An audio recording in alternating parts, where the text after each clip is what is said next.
Shalom, selamat malam. Kembali lagi di segmen Teduh with SS bersama saya Felicia. Pada kesempatan malam hari ini, mari kita bersama-sama belajar akan kebenaran firman Tuhan yang saya ambil dari Amsal 16 ayat 32. Saya akan membacakan kebenaran firman Tuhan untuk kita semua. Demikian bunyi firman Tuhan. Orang yang sabar melebihi seorang pahlawan, orang yang menguasai dirinya melebihi orang yang merebut kota. Amin. Renungan pada malam hari ini saya beri judul menguasai diri. Seringkali dalam menghadapi masalah kita cenderung berada dalam posisi yang tertekan. Hal ini mengakibatkan emosi kita naik dan menjadi mudah marah. Orang di sekeliling kita pun akan mudah untuk terkena efeknya. Kitab Amsal yang kita baca pada malam hari ini mengajarkan kita untuk menguasai diri dan menjadi lambat dalam marah. Ketika kita mau belajar untuk mengendalikan amarah dan emosi kita dikatakan melebihi orang yang dapat menguasai sebuah kota dalam suatu peperangan. Penguasaan diri dalam segala hal sangat penting bagi anak-anak Tuhan. Orang yang memiliki penguasaan diri mampu mengendalikan diri, menjauhkan diri dari segala kejahatan, dan dapat mendisiplinkan diri sendiri. Penguasaan diri merupakan karakter yang sangat diperlukan oleh setiap orang dalam menjalani hidup ini.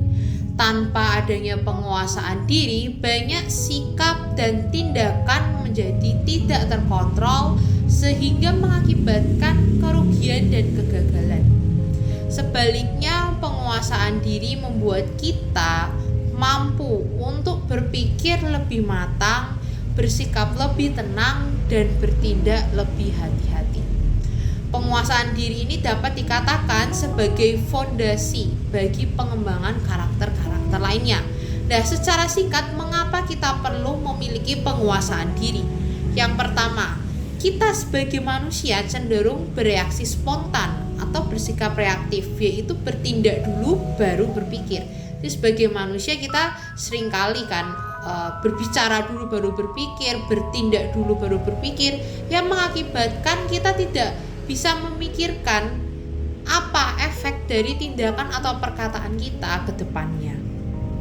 Yang kedua, kita lebih senang bersikap semaunya, yang tentu saja sikap ini akan menimbulkan banyak kerugian daripada kita bertindak tertib melalui penguasaan diri sehingga kita dapat meminimalisir kerugian yang dapat dicegah.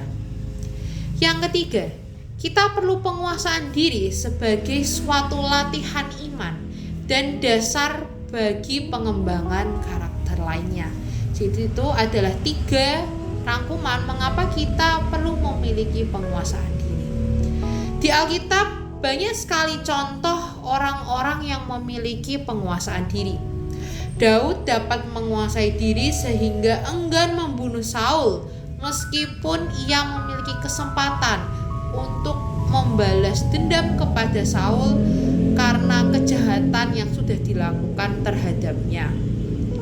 Yang kedua, Yusuf juga dapat menguasai dirinya dari perangkap istri tuannya dan menjaga kekudusan dengan tidak mencemarkan diri. Nah, dalam hal apa saja sih kita harus membangun penguasaan diri? Yang pertama, menguasai diri dalam pikiran. Jika kita tidak bisa menguasai pikiran kita, maka kita tidak bisa menguasai tindakan kita. Di dalam 2 Korintus 10 ayat 5b saya akan membacakan, kami menahan segala pikiran dan menaklukkannya kepada Kristus. Jadi disimpulkan bahwa apabila pikiran kita terus diisi oleh kebenaran firman Tuhan, maka segala perbuatan dan tindakan kita akan terarah dan terkontrol. Dan apabila pikiran kita diisi dengan hal-hal yang negatif, dengan kecemasan, dengan ketakutan, maka tindakan kita pun tidak akan terarah dan justru kita akan bertindak ke arah yang negatif. Yang kedua, menguasai diri dalam perkataan. Pepatah berkata bahwa kata-kata adalah doa. Hal ini selaras dengan firman Tuhan dalam Amsal 12 ayat 21. Saya akan membacakan. Hidup dan mati dikuasai lidah.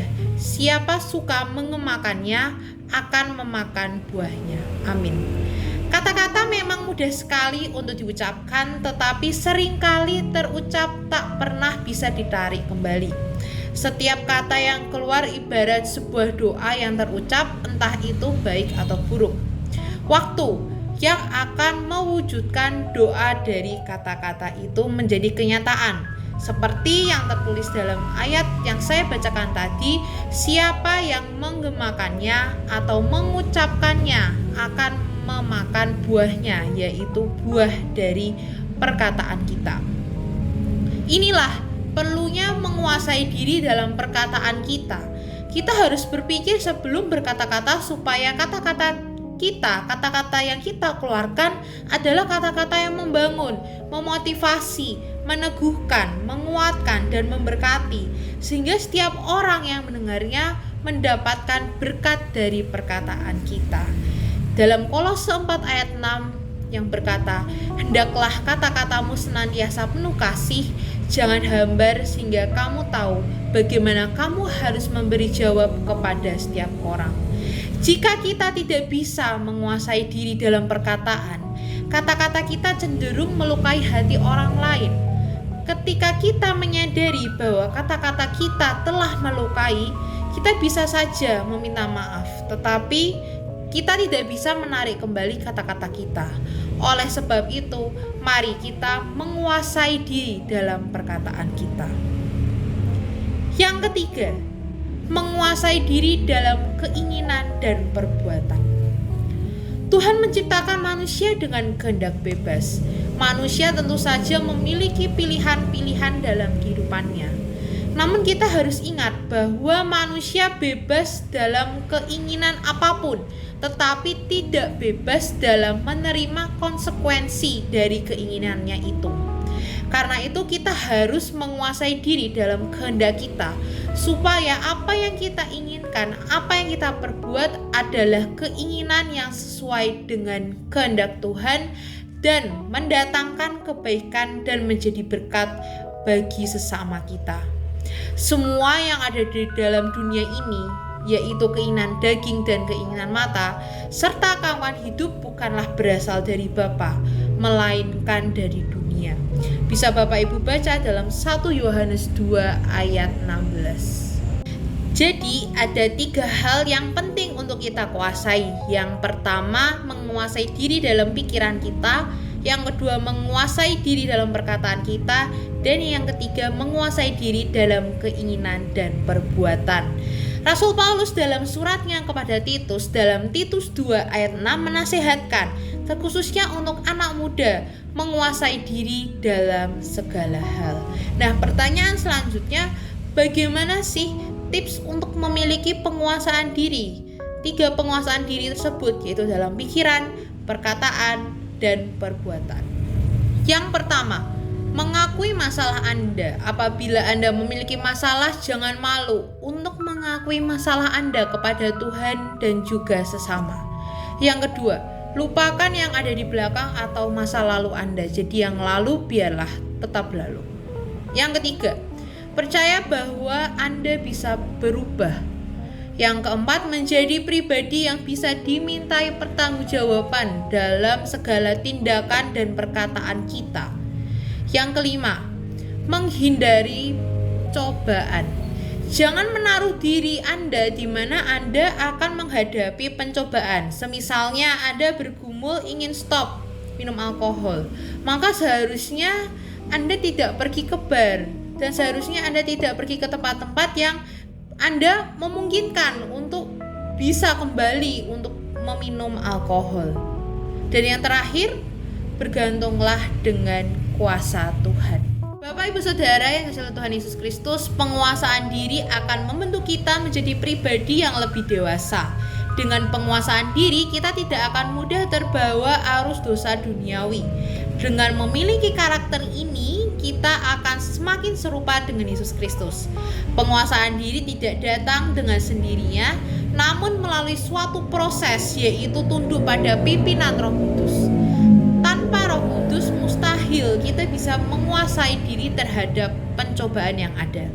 Tinggal dalam firman-Nya dan mengizinkan Roh Kudus bekerja adalah kunci utama dalam memiliki penguasaan diri.